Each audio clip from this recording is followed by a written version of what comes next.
ഹേവിയസ് corpus ഒരു dash ആണ്. Writ. ഇന്ത്യയിലെ ആദ്യത്തെ തെരഞ്ഞെടുക്കപ്പെട്ട സ്പീക്കർ എൽ.എം. പൈലി. സ്കൂൾ ഓഫ് ഡ്രാമയുടെ സ്ഥാപക ഡയറക്ടർ നരേന്ദ്ര പ്രസാദ്. 2008 ഒളിമ്പിക്സ് നടന്ന രാജ്യം ചൈന. കേരളത്തിലെ ഇപ്പോഴത്തെ മുഖ്യമന്ത്രി പിണറായി വിജയൻ. കേരളത്തിൽ പുകയില കൃഷി ചെയ്യുന്ന ജില്ല കാസർഗോഡ്.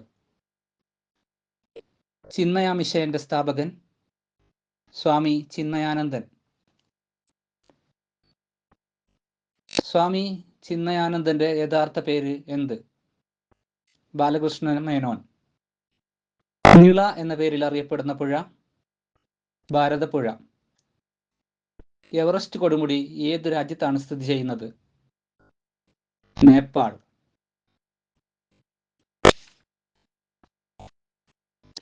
ആരാണ് സ്മിത പാട്ടീൽ അവാർഡ് നൽകുന്നത്? Priyadarshini academy. A nation once again ഏത് രാജ്യത്തിന്റെ ദേശീയ ഗാനമാണ്? Irish republic. ദിൽ ദിൽ എന്ന് തുടങ്ങുന്ന ദേശീയ ഗാനം ഏത് രാജ്യത്തിൻ്റെതാണ്? പാകിസ്ഥാൻ. ഇന്ത്യയിൽ സ്വതന്ത്രനായി മത്സരിച്ച് ജയിച്ച് ആദ്യമായി മുഖ്യമന്ത്രിയായത് എസ്.എ. ഗോജ്ലാമൻ.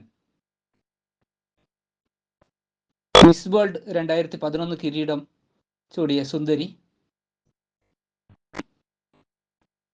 എവിയാൻ സർക്കോസെ. കേരളത്തിൽ ആദ്യമായി സ്വരാജ് ട്രോഫി നേടിയ പഞ്ചായത്ത് കഞ്ഞിക്കുഴി. കേരളത്തിലെ ഏക പീഠഭൂമി വയനാട്. അർത്ഥശാസ്ത്രത്തിൽ ചൂർണി എന്ന് വിളിക്കപ്പെടുന്ന നദി പെരിയാർ. ദക്ഷിണ ഭോജൻ എന്നറിയപ്പെടുന്നത് സ്വാതി തിരുനാൾ. കേരളത്തിൽ വധശിക്ഷ നിർത്തലാക്കിയ ആദ്യത്തെ നാട്ടുരാജ്യം തിരുവിതാംകൂർ. മാമാങ്കത്തിലെ അധ്യക്ഷ സ്ഥാനത്തിന്റെ പേര് എന്തായിരുന്നു? രക്ഷാപുത്രൻ. വരിക വരിക സഹചരെ സഹന സമര സമയമായി എന്ന ഗാനം രചിച്ചത് ആര്? അംശി നാരായണപിള്ള. കേരളത്തിൽ ഏറ്റവും കൂടുതൽ മഴ ലഭിക്കുന്ന പ്രദേശം നേര്യമംഗലം, എറണാകുളം ജില്ല. കേരളത്തിൽ ഏറ്റവും കുറവ് മഴ ലഭിക്കുന്നത് എവിടെയാണ്? ചിന്നാർ.